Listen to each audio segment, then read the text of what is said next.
السلام علیکم ورحمۃ اللہ وبرکاتہ۔ آج ہم سورہ اخلاص کی فضیلت کے تعلق سے بات کریں گے کہ اس کی کتنی اہمیت ہے اور اس کی فضیلتیں کیا ہیں۔ اللہ کے نبی صلی اللہ علیہ وسلم نے فرمایا، قل هو اللہ احد ثلث القرآن، یعنی قل هو اللہ احد تہائی قرآن کے برابر ہے۔ یہ اس کی سب سے بڑی فضیلت ہے۔ حضرت قتادہ ابن نعمان رضی اللہ تعالیٰ عنہ سے روایت ہے کہ ایک شخص رات کو کثرت سے قل هو اللہ احد کی تلاوت کرتے تھے جادو سے بچنے کے لیے، تو نبی کریم صلی اللہ علیہ وسلم کو ان کے متعلق بتایا گیا۔ اچھا، جس نے بتایا، یہ نبی کریم صلی اللہ علیہ وسلم کو جس نے بتایا، وہ قل هو اللہ احد کی اہمیت کو کم سمجھ رہے تھے، یعنی ان کو یہ لگ رہا تھا کہ یہ بس سورہ اخلاص ہی پڑھتے رہتے ہیں ہمیشہ۔ تو نبی کریم صلی اللہ علیہ وسلم نے فرمایا، سورۃ الاخلاص ثلث القرآن، یعنی سورہ اخلاص تہائی قرآن کے برابر ہے، یعنی اس کی اہمیت کم نہیں ہے، اس کی بہت بڑی فضیلت ہے۔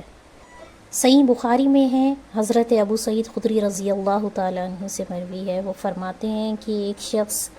رات کو نماز میں صرف اور صرف سورہ اخلاص کی تلاوت کثرت سے کیا کرتے تھے، تو نبی کریم صلی اللہ علیہ وسلم کو اس کے متعلق بتایا گیا، تو آپ صلی اللہ علیہ وسلم نے فرمایا کہ یہ صورت تہائی قرآن کے برابر ہے، یعنی یہ معمولی صورت نہیں ہے۔ امی جان حضرت عائشہ رضی اللہ تعالی عنہ سے روایت ہے، وہ فرماتی ہیں کہ نبی کریم صلی اللہ علیہ وسلم جب کبھی اپنے بستر کی طرف جاتے تو آپ اپنے دونوں ہتھیلیاں ملاتے، 3 یہ سورے پڑھتے، قل اعوذ برب الفلق، قل اعوذ برب الناس اور قل هو اللہ احد، اور اپنی ہتھیلیوں پر پھونک مارتے اور تمام جسم پر اپنے ہاتھ پھیر لیتے۔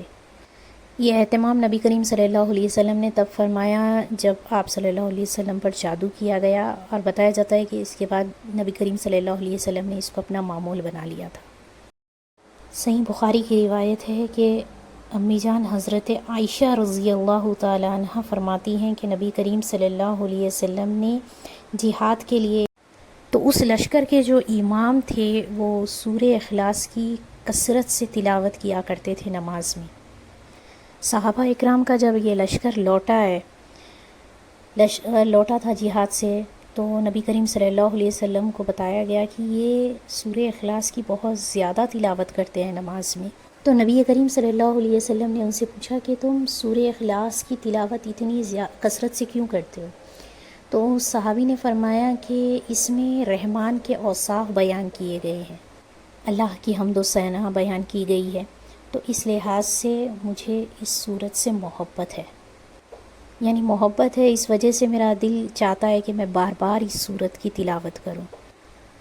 تو اس پر اللہ کے نبی صلی اللہ علیہ وسلم نے صحابہ سے فرمایا کہ تم ان کو خبر دے دو کہ اللہ بھی ان سے محبت کرتے ہیں۔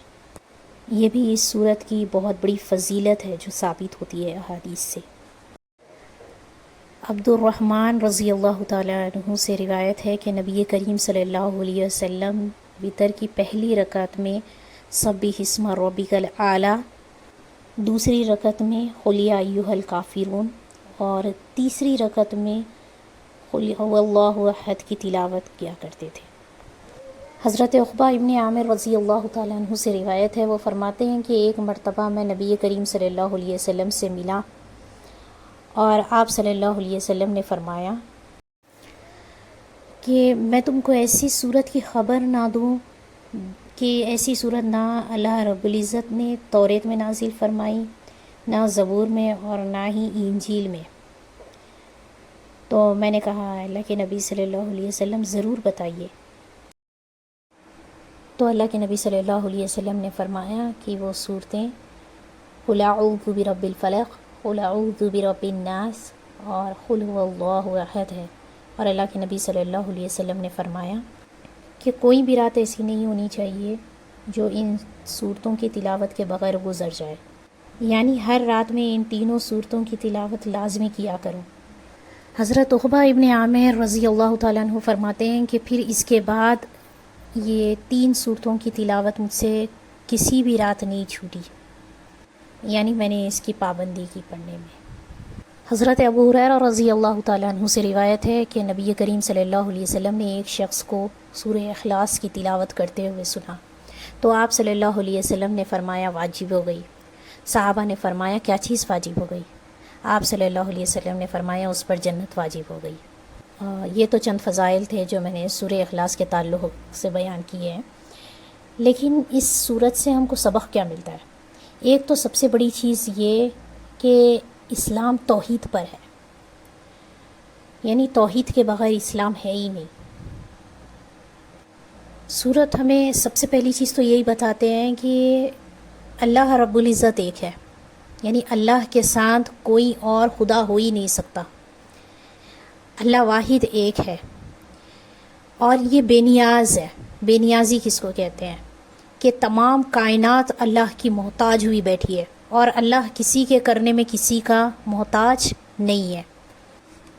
نہ اس نے کسی کو پیدا کیا ہے نہ وہ کسی سے پیدا کیا گیا ہے۔ عیسائیوں کا یہ عقیدہ ہے کہ عیسیٰ علیہ السلام معاذ اللہ یہ اللہ کے بیٹے ہیں،